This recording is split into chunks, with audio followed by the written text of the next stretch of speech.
Welcome to another episode of We Don't Die. I'm your host, Sandra Champlain, author of the international best-selling book called We Don't Die, A Skeptic's Discovery of Life After Death. And just a reminder, our home base is wedon'tdie.com, where you can find all kinds of great things. You can take classes, you can listen to past episodes, you can check out my other podcast, which is called Shades of the Afterlife. Here I interview fantastic guests like the one you'll meet today.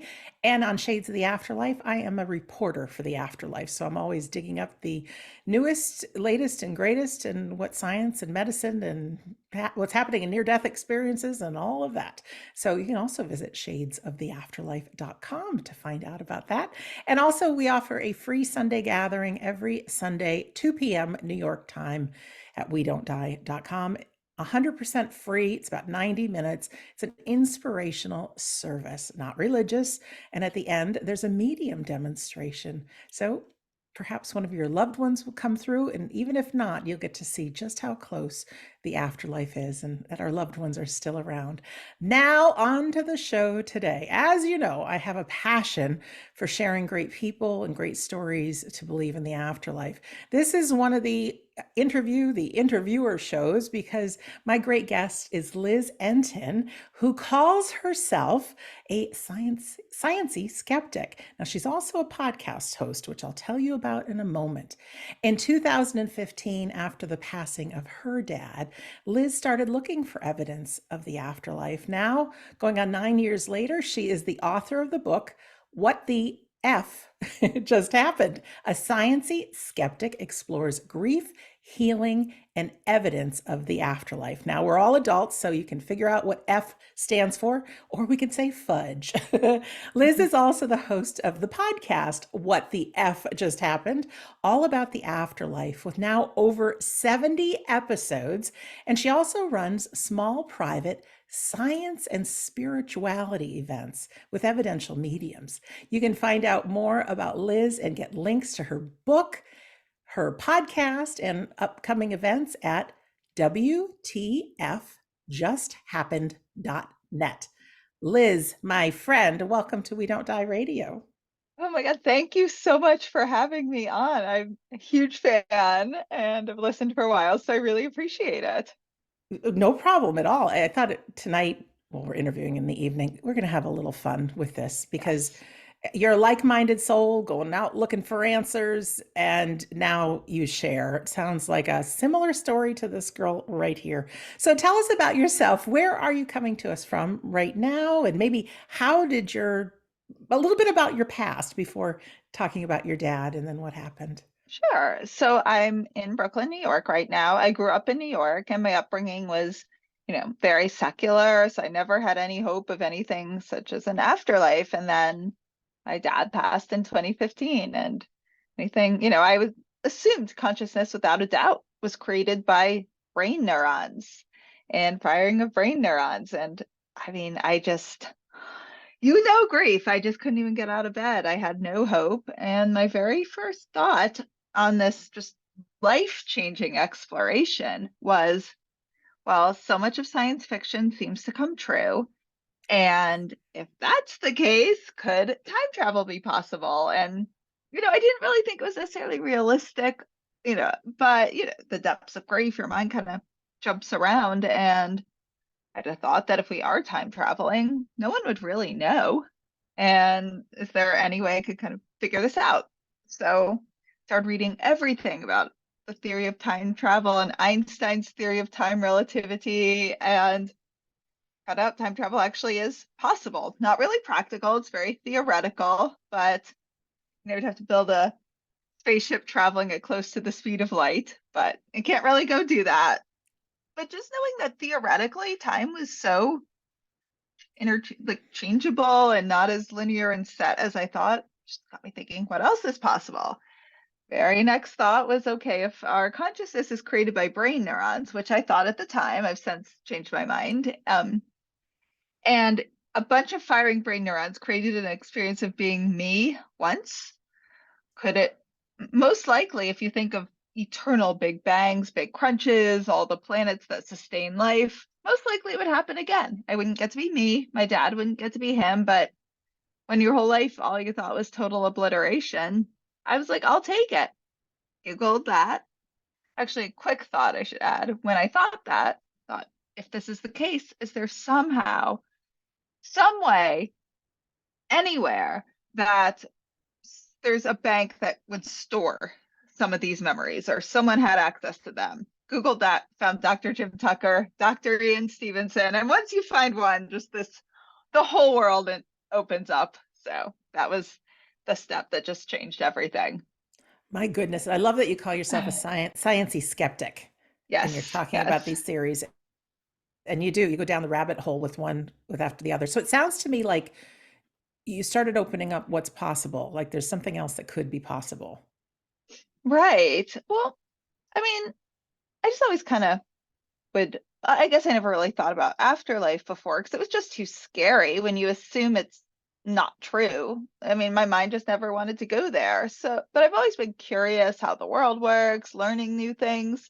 So the second I saw a hint of valid evidence about an afterlife combined with just being in the depths of just, that gut-wrenching grief, it was I mean, it was just I don't almost have words. It was just magical. I kind of explain it like if you woke up one day and saw a new color you'd never seen before and you couldn't just let that go. You'd have to be like, what is that? I know I saw that. I have to go further. And so I went further. What was that first thing, that new color that happened to you?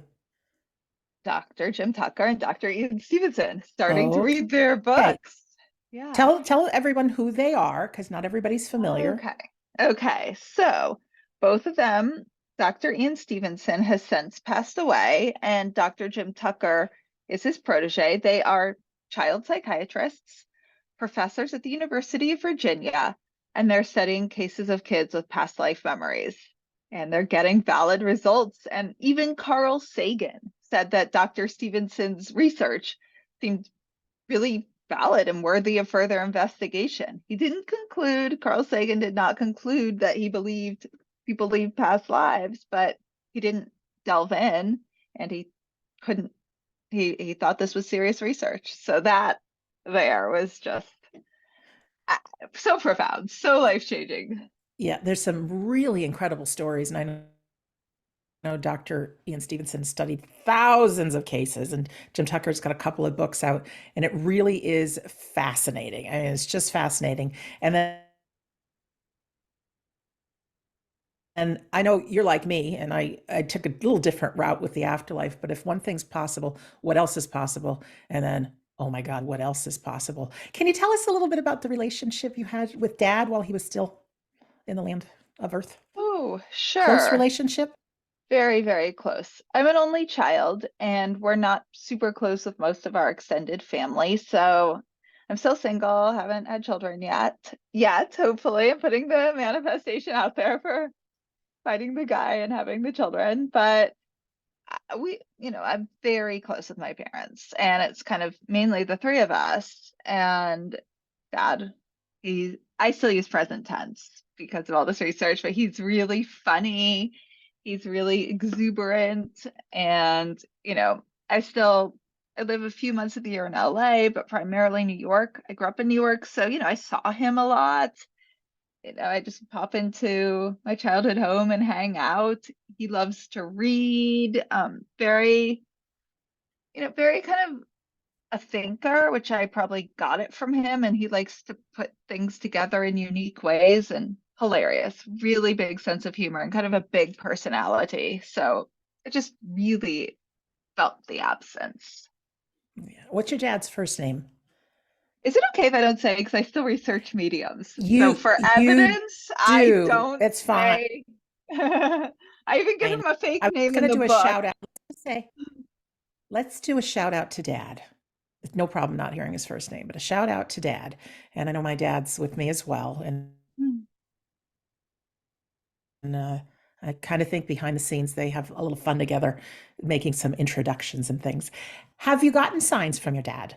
Oh my God. I've gotten so many signs, or, I won't even say so many as a few really, really strong signs that come in really remarkable times. And I could share a couple here if you'd like. Please do. We love Sure. stories, Liz. We love Okay. stories because so many people haven't had any signs, or they might have had signs and they're dismissing them that they're not signs. And so, for the grieving hearts, it's really nice to just hear what's possible. Because when you hear, ooh, that's possible, I can start paying attention to those things. So, share all you like.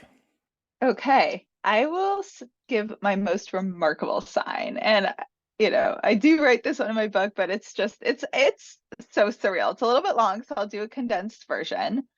But so I've been reading about signs early on. I was like, oh, no, I can't believe this. This makes no sense. And I heard feathers were signs. And so my dad's favorite color, I also disguised some of this stuff, like his hobby and favorite color, because again, I'm still researching psychic mediums. And when they get that stuff or they get his name, which they have, it's so powerful. So I just don't want to think they could get it from hearing a podcast or my book or anything. So I'm walking along the street. I see a green feather, and this is just on the street of New York. You don't have a lot of feathers lying around. I'm like, okay, I don't really believe this, but I'll consider it. So I took it home. Fast forward a couple years later, and I was getting, at this point, I'm volunteering for the Forever Family Foundation, running their social media. And I had a reading with one of their mediums, Gina Simone, who's amazing. And at the end of the reading, she said, do you have any questions for me? And I'm like such an evidence person. I'm like, I've got to ask. I said, so did my dad send me any signs? She said, well, I don't like to directly answer that because then if you have your heart set on something, you might miss a different sign. Let's say you wanted me to say green feather. I was like, Gina, it's a green feather. Fast forward the next year, and Gina's one of the mediums at the Forever Family Foundation event, and I'm making little reels, and this was before TikTok, so but would have been little TikToks of all the mediums. Super busy weekend. I miss getting Gina. I go tell my mentor, who sadly at this point has also passed away, but Fran Ginsburg, one of the co-founders of Forever Family. You probably, yeah, I don't know, some of your listeners might know Fran. She was like my second mom and my main rock in healing my grief in terms of a person, the evidence and an individual person, I'd say was Fran who helped the most. And so I told Fran, I feel so bad. I missed getting Gina. She said, no worries, email her, see if she wants you just to record a little video online. Normally, when there's a solution, I don't think about it again. For some reason, I start mentally obsessing about how I missed Gina and the way you get a song stuck in your head. So I'm taking the train from Connecticut back to New York after the retreat, and I'm just hearing in my mind, like obsessing about it. I feel so bad I missed recording Gina. That was so amazing when she got the green feathers. I'm like, I don't even know why I care. It's solved. Go to sleep at home at my parents'. I still also call it my parents. I sleep there that night before going to my apartment because I got in late and my mom was babysitting my animals. Wake up the next morning to go to my apartment, and I'm obsessing, like, cannot get it out of my head about this with Gina. And as I'm on the subway closer and closer to my apartment, it's narrowed down where first part, I feel so bad that I missed Gina, was now cut out. And I just kept hearing on repeat, that was so amazing. She got the green feathers. As I'm walking up the steps of my building, I'm hearing green feathers, green feathers. I'm like, this is ridiculous. What's wrong with my brain? Get into my bed. And I work from home. So I'm like, just get onto my laptop, start trying to work. And I can't even focus. I'm hearing green feathers. I look over, there's a pile of green feathers sitting on my floor. What the, like, What I the did, F just what the happened? F Hence just the name of the book and the happened? podcast. Yes. Oh my goodness. I know. Full disclosure, I had roommates at that point, but I wasn't close with them. And they didn't even know I'd lost my dad. I mean, I just didn't really talk about it a lot. They certainly didn't know I was researching afterlife or signs. So they wouldn't have gone and done that. I mean, if someone did that as a prank, that would have been evil, but just can't eliminate that. There's no way. No way. And I've never seen them with anything like that. So it was crazy. That's great. That's great. I want to just back up to what you'd said about mediums and not giving your dad's name and things. I had a heartbreaking experience that I met a medium who gave, well, I was actually in the body of an audience, and this medium was doing a demonstration. And she told me the most special specifics about my dad that I was just so moved. And somebody said to me, I think that person might want to get on your podcast. And I thought, you sure they have integrity? And I thought, well, I thought so. And of course, absolutely everything she told me was in my book. So Oh, did she read sorry. my book and give me that? Or was she authentic? Either way, for people that are listening, watching, you want information that is not available, and you want to really feel the presence of your loved one, those shared memories, right? And it shouldn't just be fact, fact, fact, fact, fact. Because as much as I know that there's great evidential mediums, I also definitely know that there are frauds and con artists. They have been since the beginning of time. They will always be out there, and just buyer beware. Exactly. That's why I disguise some things. And I don't disguise everything in my book. Some's true, some's disguised, and I don't tell people what. So if I ever was with a medium reading and they got the fake stuff, then I know what happened. Most likely, they could be psychic then and reading my mind, and could be remote viewing. You can't 100%, but I know they're not talking to my dad. So I love that you talk about psychic and remote viewing. You are a girl on a mission to explore. Let me just ask quick how you got involved with Forever Family Foundation. Not too long ago, I had Bob Ginsberg on, who spoke of Fran, and it's one of the most special episodes ever. Who, yeah, co-founder of Forever Family Foundation with his beautiful wife, who's now in spirit, Fran. How did you meet up with them? so I again was questioning all of this, and I was reading everything about psychic mediums. I was reading Dr. Julie Beischel. I was reading a lot of history, a lot of the studies conducted by, William James and the Society for Cyclical Research. And I was like, well, I have a crazy idea. It doesn't sound so crazy now, but back then I was like, what if I went and got my own medium reading, which seemed like insane. So I went down the list of the Windbridge mediums. And the first one, who was in New York, I was like, it has to be in person. There's a lot I've changed my mind about at this point. But at that point, I thought, has to be in person. I have to watch everything they're doing. I have to like peek in their ears and make sure they don't have a little like thing where their assistant's feeding them information and they're not on Google. And the first one I found, people probably know her, Laura Lynn Jackson, the first medium I found. So I like give a fake name, identity, everything, fake email, and get on her wait list. Now, at the same time, and this is just, I don't know, I just feel these things happen where they're so meant to in certain ways. And I definitely feel I was directed to meet Fran and Bob. And again, they're like second parents to me. And at the same time, Laura's wait list was really long. And at this point, it's closed. And so at the same time, I went to this event with my mom, of all people, who doesn't believe any of this. And she went with her work to honor a colleague of hers who'd passed away. And that colleague's wife was there. And she randomly said, oh, you wouldn't believe it. He's been communicating with me. I went to a medium. My mom's like, oh God, not again. All I hear is this from my daughter. And so, of course, I was like, who? I need her information. Get that medium's name. Go. She was amazing. She's not doing readings anymore, or I would give her name, but she's like was really underground and really unknown. She's not Winbridge. She's not Forever Family. And I was like, what was the catch? I can't figure out what the catch was. This cannot be true. So I started getting more readings. And at that point, I was on Laura's wait list and I'd heard about her. Also, I reached out to Dr. Diane Hennessy Powell. I've never met her personally, but I'd read her book. Do you know who she is? She's No.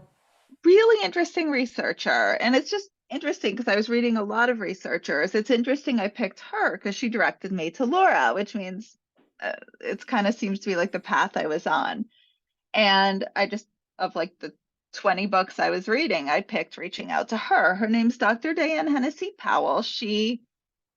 I'm going to have this a little mixed up. She's either went to Harvard Medical School and was a professor at Johns Hopkins or the reverse, but very like everyone traditionally intelligent who defines intelligent and logical in the traditional way would respect her.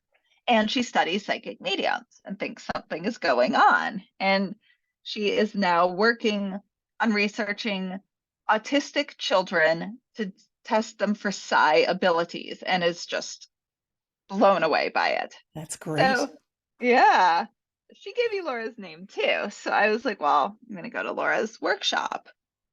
I go, I'm like the most annoying person in the room. I am like raising my hand every minute, like, right, but why does Einstein and Stephen Hawking say there's no afterlife? Why, what, you know, composition could our non-local consciousness be made of? And I just wouldn't stop. And so, she was lovely and so nice. And I was like, I still have to learn more. And I asked her afterwards if she knew of any place I might volunteer that was similar to Windbridge, but in New York. And she suggested Forever Family. And, I went to another of her workshops and she was like, you have to message them. And I did. And so I reached out to volunteer and, started volunteering. And the very first time I met Fran and Bob, it was like, I've known them forever. I just felt right at home. And they really took me under their wing. Oh, they're such good people, such a good organization. Yes. Foreverfamilyfoundation.org, Yes. right? .org. Yeah. .org. Yes. Yes. Just great. So, And givers, and they too have a radio show and just givers, yes, and some retreats during the year. All right. So then what happened? Because now there's a big shift between then and now you're a gal with 70 plus podcast episodes and a book. At some point you said, I got to start sharing this. What did you do? Why did you do it? And yeah, oh my, I was never going to tell anyone that I did this. Anyone ditto. ever, right? Okay, yes. I was like, this is my secret life. This sounds insane. But people were like, you should write about it. Like the few people I told. So my first thought was, I'll write a completely disguised book. So I wrote a first draft and it wasn't good because it had none of me in it. And I was like, I don't know, not really gonna do this. Then I decided I really just, quite a few years I kept like talking to editors and considering. I was like, I've got to move forward with this. Then COVID hit and I started recording podcast episodes. I was like, I'm home. People are recording episodes and everyone suddenly has a podcast and they don't all sound super professional and perfect. So I can, I don't have to have this amazing episode. And then Fran got sick and I was just like, I have to get this out there. Like I'd been planning to put it out there and delaying it, and then it just felt like, you know just getting her word out there was kind of the kick in the pants that I needed to actually go forward with something I had been talking about and toiling with and saying I was going to go do. And it just, I noticed that, I was thinking about this all the time anyway, and it was what I always wanted to talk about. And I, I just had to, I finally was like, this is it. You know what?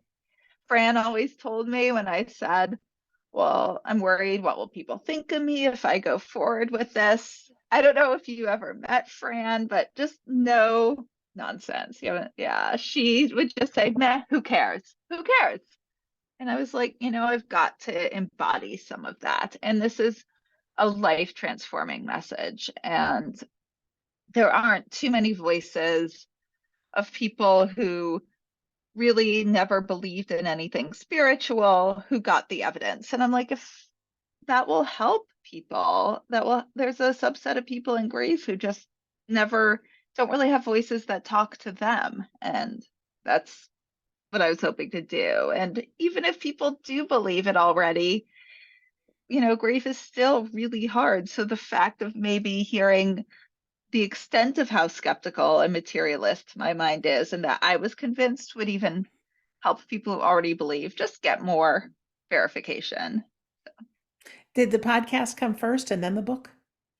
The book was already like in draft. I was going to do the book before the podcast, but the podcast ended up launching before the book. That COVID got everybody on recording Right. podcasts, didn't it? Right. Yeah, my Oh, first one recorded into my iPhone in my bed with like headphones, little like Apple headphones. So, it's funny, Liz, because I think, well, there's God, the universe, whomever, the spirit world, they got plans for us. I do think they do. And for me, I had a full-time job. I was cooking for race car teams. I was very busy with my catering business, but I had just found the information that I needed about the afterlife. And of course, my dad had passed, um, and I wanted to learn more. I did. I wanted to read more, but I didn't have any time. And I had helped a guy who I had a big crush on him. It didn't work out. The relationship oh. never went anywhere, but I had a huge crush on him and he wanted to have a podcast. And I said, darn it, I'm going to figure out this podcast thing. I'm going to help this guy start his podcast. And I did. And then he, fizzled out. But now I had the tools to start a podcast. And then I thought, I love hearing these life after death stories. What if I interview people who have books? That's where it started. And then I don't have to read them, right? And then I can share them. And we just started there. So I started there just like you, just genuinely wanting to talk to people, learn. My quality of sound was so lousy for so long, but I didn't Same. care. Somebody once told me, as far as books, better the book I wrote, even if it's not so good, versus the one you haven't even written yet, right? So I thought, better the podcast I have, even if it's not great, than one that doesn't exist. So it all started just so authentically and being vulnerable, just like you. But then people start listening, which you probably had no idea that people started listening. And then more people would come into your radar screen, and then you interview them. And then look at you, 73 episodes, me over 400 and 170 of the other show. So it's crazy, crazy, crazy, crazy. So Liz, let's, what year did you start, by the way? 2014. Okay. Oh Okay. my gosh, 10-year anniversary. Just thought of Wow. that. Oh my. Wow. I know. Yeah. Time just distorts, especially surrounding loss. I'm like, I think it's been like 3 years since I lost my dad. So even though it's going on 10, it's just unfathomable. Exactly. And grief continues on. And like you had said earlier, even if it's been a while, I mean, it's just right there. And all it can take is a song or a commercial on TV for a greeting card or something, and it comes right back. So even though I've been at this as long as I have, and you too, we love hearing these stories because I can guess you're probably like me in the fact you don't live full time talking about life after death. No, I have another job too, and can't every time I go out, it's not exactly what the whole world wants to talk about too. Exactly. So So it's we don't live life, I'm speaking for you, thinking about this all the time. So when you do interview somebody, it just kind of lights us up again, like, oh yeah, bring it on. Let's talk yes. about some of your guests, because what I love is scrolling through your guest list for your podcast. We have very few guests in common. And you're younger than me, right? Great. And you're looking at me like, what? I said Yeah, I don't know how old you are, so I'm I don't have to. 57, which that's hard to believe, but I am. You are And older than and how old are okay. you? Can I ask? I'm, yeah, 34. So 34. So mhm. while my voice in my show, yeah, I think it's great. Well, it's great for my listeners. You have a fresher, shall I say, a little younger voice, but the guests that you have are different. So it's different content. So I know people that like We Don't Die Radio will like what the F just happened.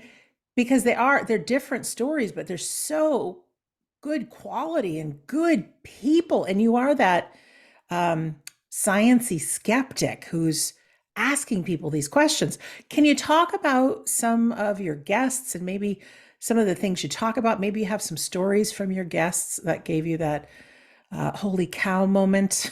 Okay, I'll call them holy cow moments Holy here. cow moments. I'm thinking something Um, else, but yes. yes, the title of my book said fully. I won't say that here. Oh, like every single one, I would say that's actually a requirement to be on my podcast is you have to actually have a real evidential WTF, because some people will have beautiful stories, but they're not, like, oh, I felt my loved one around me. But then there's no verification. And Right. I don't want to in any way take away from that, but I just try to overall make the episodes for, I think of myself in year one, where I just couldn't believe this was possible. And anytime I'd hear something just belief based, it was like waves of just sickness coming over me. Like, this must not be true. See, it's just belief based. So it's like, that's who this is for. And God, I mean, so many. So my first guest, I'll give a few diverse ones. My first one was a psychic medium, Joe Peretta. He's also become one of my close friends. And he shared some stories. For example, he predicted 9/11 and he kept having dreams about it. He didn't know what it was going to be, but very visuals that matched up to what happened with 9/11. He didn't know he was a psychic at the time. He was 12 years old and a psychic medium. So that's one story, I have quite a few of the Forever Family Foundation mediums on. Another one, Renee Buck, talked about how someone's, first of all, an amazing sign she got from her brother where he kept sending her these marbles that kept showing up. And they ended up matching the number of people in her family. And she didn't even know that because there was another family member they discovered. So she said, no, that can't be it. When a medium told her, I think that's what it is. And then she found out it did. My God, Lloyd Arbach, a parapsychologist, who really his work was instrumental for me in the beginning. Bob Ginsberg as well. That is an overlap. Um, Paul Smith, he is a remote viewer. He was part of Stargate remote viewing project. I don't know if everyone No, knows. no. Tell us, tell us, tell us. So the CIA Mhm. conducted remote viewing experiments, and that was they had Paul Smith, Russell Targ back in the day, Ingo Swann before he passed. I believe it was conducted in 70s and 80s, and it was declassified in the mid 90s. And there was a whole program, and they got a lot of accurate results with remote viewing. And Paul Smith was one of the Stargate remote viewers. And I'd taken a class with him and got to have him on. Dr. Jeffrey Tarrant, do you know his work? No. He scans mediums, psychic and mediums' brains and looks for neural activity. And he has found, for example, that when they are giving psychic readings, their brain activity is different than when they are giving medium readings. For example, he's found all this really interesting brain activity and just yeah, he's another one. My God, we both had Annette Marinaccio on. I saw that. She's someone I know through Forever Family who, I guess, similar to me, left brainer who explored this. Um, I've had some people who do out of body experiences. Graham Nichols, he teaches people how to go out of body, and he taught a class at the Rhine. Louis Monero teaches people to go out of body, and they all shared evidential experiences. John Kruth, he helps do research at the Rhine. Just, I guess I pick people that I'm like, I just some of the people I met early in my research or discovered early in my research, and people that I just dream of sitting down and getting to ask them question after question after question. So, Dr. Jan Holden, who studies near-death experiences. I have a bunch of near-death experiencers that haven't published yet that I went to the IANS conference, so those will be coming out. So Good news. And then you're going to interview me I'm interviewing you. Yeah, I am super excited about soon that. too. Yes. We'll have some fun. It is the time, I think, really in humanity that we need verifiable evidence, WTF moments. And I agree, there's really good stories that people have of signs and things, but they're personal to them. So we may not get things like the pile of feathers that there, there's some things that we cannot overlook. There was one doctor that I spoke at, and his son, they had a celebration of life for him, whatever camp he was at. And I'm not doing this story justice, but they released yellow balloons with these purple ribbons, and all they could find was purple ribbons and the yellow balloons. It wasn't exactly what they wanted, but it's what they got. And so the place was 3 hours away from where he lived in New York City. And when he came home, no lie, there was this balloon that was just hovering by his car as he's coming in. And of course, it's a yellow balloon with the purple ribbon. It's just hovering low. Like, could that balloon have made that trip? What are the chances, right? Oh, So those stories need to be heard, because I think, I want to say younger generations, but people are asking these questions. We need more than, gosh, we need more than just a belief. We need just really good, solid proof. And it's out there, Liz. It truly is. I mean, there's so much research being done on verifiable evidence right now, and so many different things that um, I think that's what's going to help the tipping point for people, all people, to believe, because I think that is possible.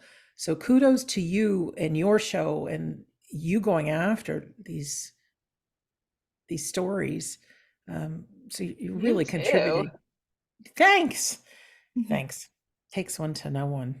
Yes, yes, we are on a parallel mission. We So are. So your podcast, over 70 episodes, all they're over an hour each, too.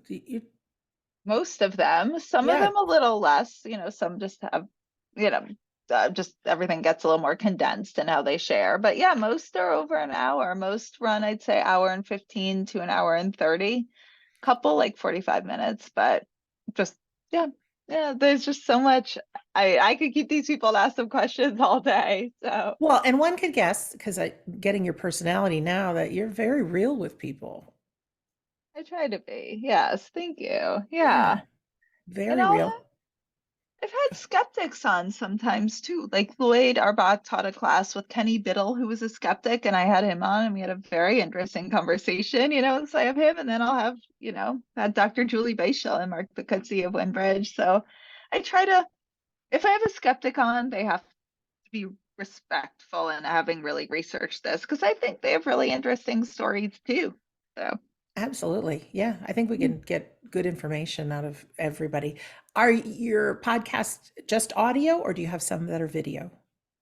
It's primarily just audio. I do little video clips, and then I have full audio for the people I met through IANS, because I am doing it's not, they're not necessarily publishing all of them, but there's a possibility they will be publishing and sharing the video episodes on their channel as well. So it was kind of the deal that I cover them with full video. One day I might have all my episodes published in video. It's a big edit, so it's a big job. So I'm hoping to, might just to be totally upfront, is might wait till I can hire someone to help with that for each episode. Yeah, So mine started all as audio, and then mm, I don't even remember when it was. I think it was pre-COVID that every so often I do a special video episode.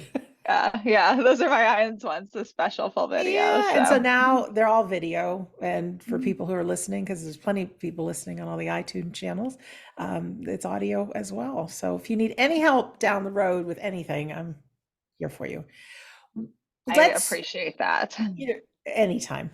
Um, so people can go to your website, WTFjusthappened.net, Correct. correct? Yes. Yes. And there they can find what?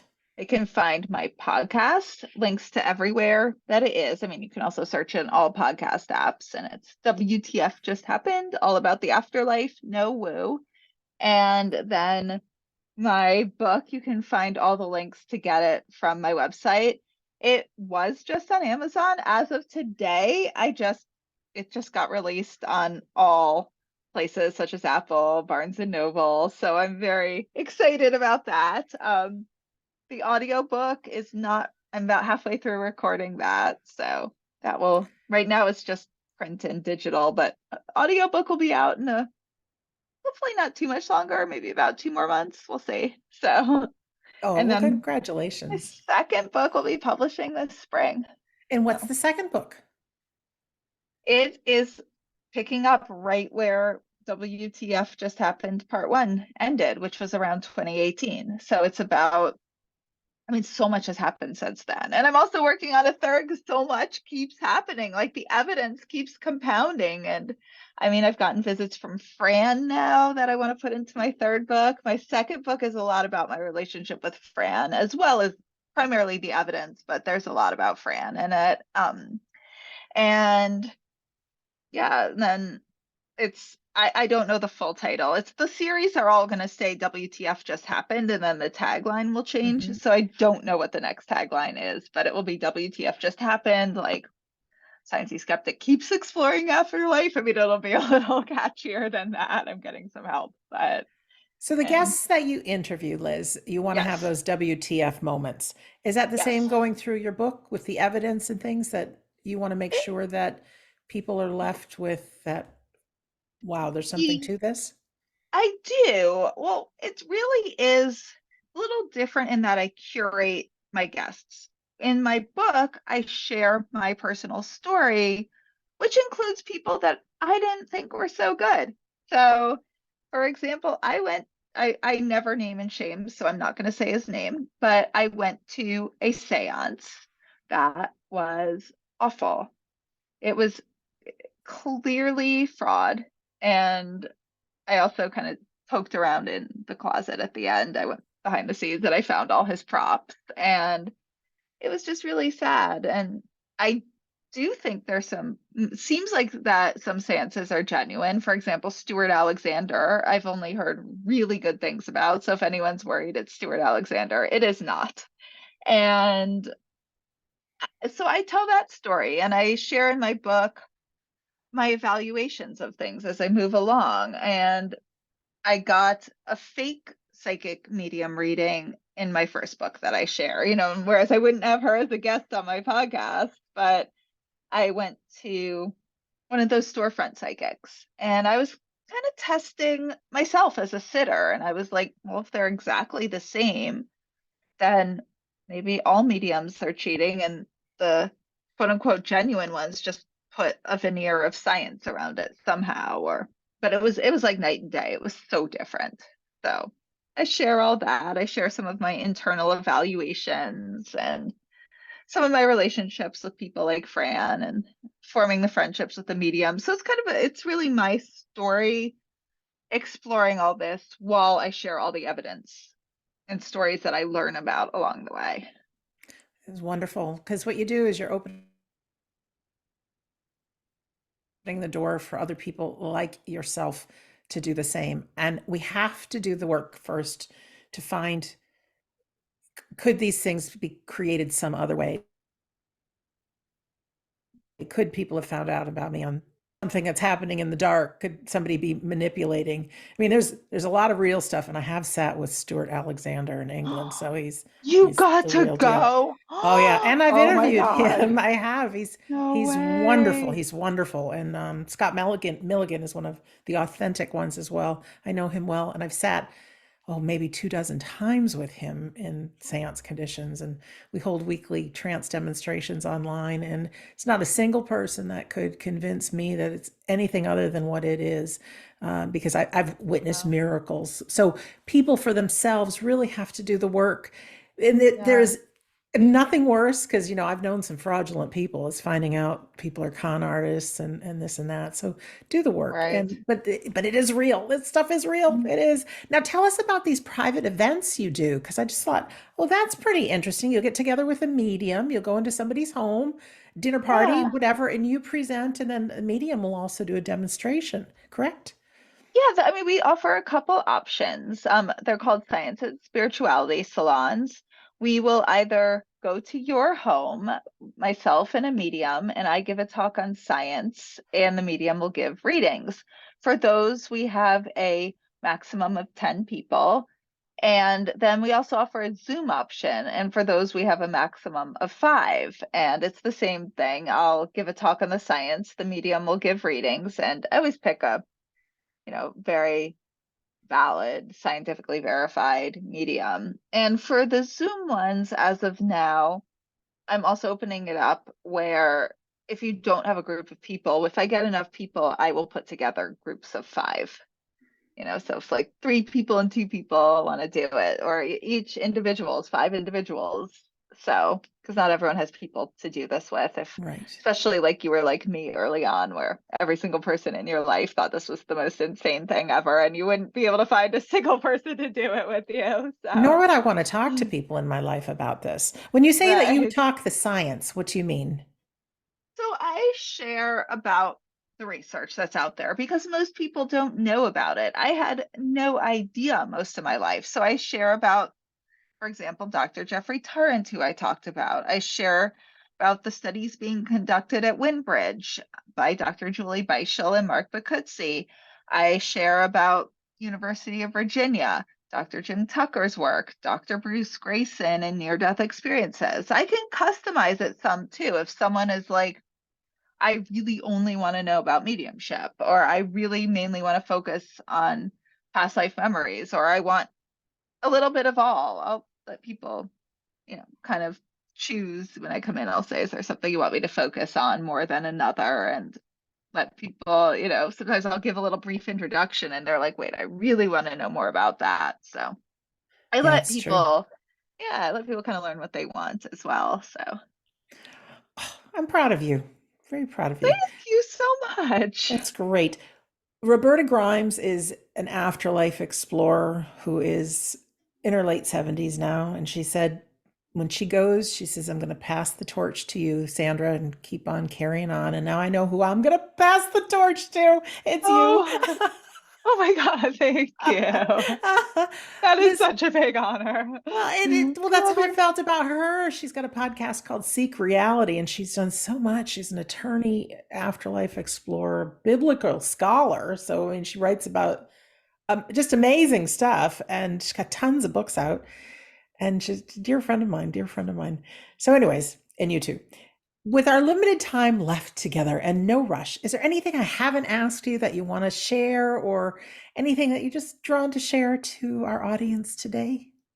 Oh my God. I guess a few things. Like, I guess I can share. Some people ask me, first of all, what was there a pivotal moment that changed my mind? And for me, it's hard. There's been lots of them, but I would say there was one that changed how I started to process this information, which then changed how how I guess, yeah, it changed my ability to start thinking this could be real at another level. Is that my first Forever Family Foundation event that I went to, I ended up having like my own psychic medium experiences. I am not a psychic medium. I cannot do this 95% of the time. I can't say why it happened now. If my guess is like I guess it was meant to either because a group of mediums were there and their energy, I ride on mediums' energy when they're around me, or like my dad and people were like, she has to do this to start believing that there's something going on. But there was on the last night, they had a dinner called Strut Your Stuff, and this wasn't their grief retreat. It was their Afterlife and Mediumship convention. So you could either go because you're in grief, or there were one of three tracks to develop your own mediumship abilities. And I actually signed up before I started volunteering for them to go for my grief, but I started volunteering for them before I attended the event. So the last night here, jokingly, Bob Ginsburg said, "Liz, why don't you get up and give readings?" And I was like, haha, right. Oh, because the last night, all the mediums sat on a panel and guests who'd been on the Develop Your Abilities tracks had a chance to give readings, get feedback from the mediums. So Bob's teasing me. And then I was like, you know what? I learned a little bit about cold reading in Lloyd Arbach's class, and which I think is a good thing to learn if you're researching this, so you really know what to look out for. So I was like, I'm going to go give a cold reading. Get up to do it. Lloyd's there too. And I do not know what happened. I was planning, I was doing like a joke, like I have a J name. Does anyone have a grandparent or great grandparent they lost who loved them? Just just not even a good cold reading.